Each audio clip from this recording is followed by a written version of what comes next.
मेरी कविता का नाम है उदों ते हुण, जो श्री गुरु नानक देव जी नूं समर्पित है। उदों वो मेरा बाबा सी, हुण भी वो मेरा बाबा है। उदों जदों मैं निक्की हुंदी सी तां दादी माँ जां गुरद्वारे दे भाई जी तो गुरपुरब ते मक्का फेरन, जनेऊ पहनण ते मੱਝਾਂ चारन दी साखी सुण के बाबा मैनू भारत दे 33 करोड़ देवतियां वर्गा देवता लगदा सी।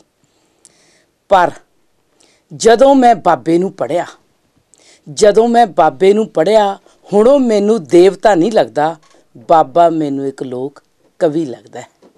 जिहदी कविता विच कल्पना, जिहदी कविता विच कल्पना, प्रतिभा, अलंकार, बिंब ते सिरजनात्मक भाव पए ने उकरे।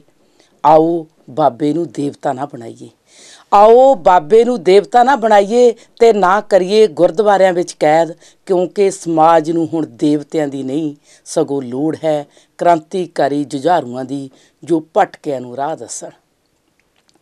जिमें वो अपनी यथार्थ रूपी कविता अर्थात कलम दी कुखों राजे शीं मुकद्दम कुत्ते जाए जगायन बैठे सुते, जां अंधी रैत ज्ञान बहूणी भा भरे मरदार दा दिंदा है होका, ते जगाउण लई सुत्ती रायत नूं ਜਿਹੜੀ करदी है बेकदरी अपने जम्मण वाली दी, सो क्यों मंदा आखिए जित जम्मे राजान। ਉਹ ਲੋਕ ਕਵੀ ਜਿਸ ਦੀ ਜ਼ਮੀਰ ਮਾਰਦੀ ਹੈ ਠੋਕਰ ਸ਼ਾਹੀ ਮਹਿਲਾਂ ਨੂੰ ਤੇ ਮਾਰਦੀ ਹੈ ਤਾਨਾ ਰੱਬ ਨੂੰ, ਏਤੀ ਮਾਰ ਪਈ ਘਰਲਾਣੇ ਤੈਂ ਕੀ ਦਰਦ ਨਾ ਆਇਆ। ਹੁਣ ਬਾਬਾ ਮੈਨੂੰ ਦੇਵਤਾ ਨਹੀਂ, ਹੁਣ ਬਾਬਾ ਮੈਨੂੰ ਦੇਵਤਾ ਨਹੀਂ ਸਗੋਂ ਇੱਕ ਵਿਗਿਆਨਕ ਰਹਿਨੁਮਾ ਲੱਗਦਾ ਹੈ, ਜਿਸ ਦੀ ਮੱਕਾ ਫੇਰਨ, ਜਨੇਊ ਪਹਿਨਣ ਤੇ ਮੱਝਾਂ ਚਾਰਨ ਦੀ ਸਾਖੀ ਤਰਕ ਦੀ ਕਸਵੱਟੀ ਤੇ ਉਤਰਦੀ ਹੈ ਖਰੀ। ਹੁਣ ਦੇਵਤਿਆਂ ਦੀ ਨਹੀਂ, ਹੁਣ ਦੇਵਤਿਆਂ ਦੀ ਨਹੀਂ ਸਗੋਂ ਲੋੜ ਹੈ ਹੱਕ ਤੇ ਸੱਚ ਦੇ ਹਾਮੀਆਂ ਦੀ, ਜੋ ਝੂਠ ਦੀ ਸਲਤਨਤ ਵਿੱਚੋਂ ਲੱਭ ਸਕਣ ਤਰਕ ਦੇ ਪੁਜਾਰੀ, ਜੋ ਦੇ ਸਕਣ ਬਾਬੇ ਨੂੰ ਉਸ ਦਾ ਬਣਦਾ ਹੱਕ, ਤੇ ਕਹਿ ਸਕਣ ਮਲਕ ਭਾਗਾਂ ਨੂੰ, ਤੇ ਕਹਿ ਸਕਣ ਮਲਕ ਭਾਗਾਂ ਨੂੰ ਉਹਦੇ ਅਨੁਸਾਰ। ਜੇ ਰਤ ਲੱਗੇ ਕੱਪੜੇ ਜਾਮਾ ਹੋਏ ਪਲੀਤ, ਜੇ ਰਤ ਪੀਵੇ ਮਾਨਸਾ ਤੈਨੂੰ ਕਿਉਂ ਨਿਰਮਲ ਚੀਤ। ਹੁਣ ਪਹਿਲਾਂ ਵਾਂਗ ਮੈਨੂੰ ਬਾਬਾ ਸਮਾਧੀ ਵਾਲਾ, ਸਿਰ ਤੇ ਸੂਰਜ ਦੇ ਚੱਕਰ ਵਾਲਾ, ਸ਼ਾਂਤ ਚਿੱਤ ਤੇ ਕਰਾਮਾਤੀ ਬਾਬਾ ਨਹੀਂ ਲੱਗਦਾ।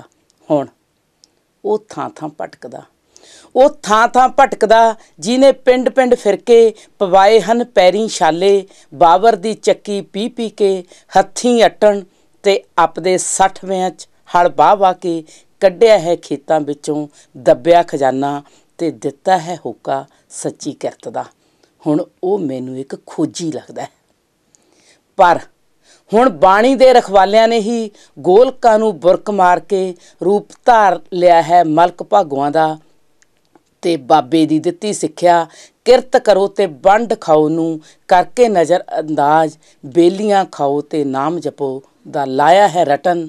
ਮੈਂ ਸਮਝਦੀ ਹਾਂ, ਮੈਂ ਸਮਝਦੀ ਹਾਂ ਬਾਬੇ ਨਾਲ ਕੀਤੀ ਹੈ ਸ਼ਰੇਆਮ ਬੇਇਨਸਾਫੀ, ਜਿਨ੍ਹਾਂ ਸਮਝਿਆ ਹੈ ਉਸ ਨੂੰ ਦੇਵਤਾ ਤੇ ਕਰਦੇ ਨੇ ਪੂਜਾ ਸਿਰਫ ਗੁਰਦੁਆਰਿਆਂ ਦੇ ਅੰਦਰ।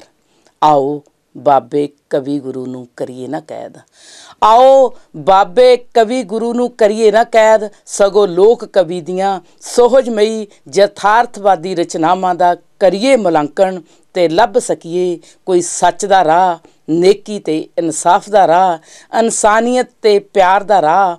ਹੁਣ ਉਹ ਮੇਰਾ ਬਾਬਾ ਖੋਜੀ ਕਵੀ ਤੇ ਤਰਕਸ਼ੀਲ ਰਹਿਨੁਮਾ ਹੈ, ਦੇਵਤਾ ਨਹੀਂ।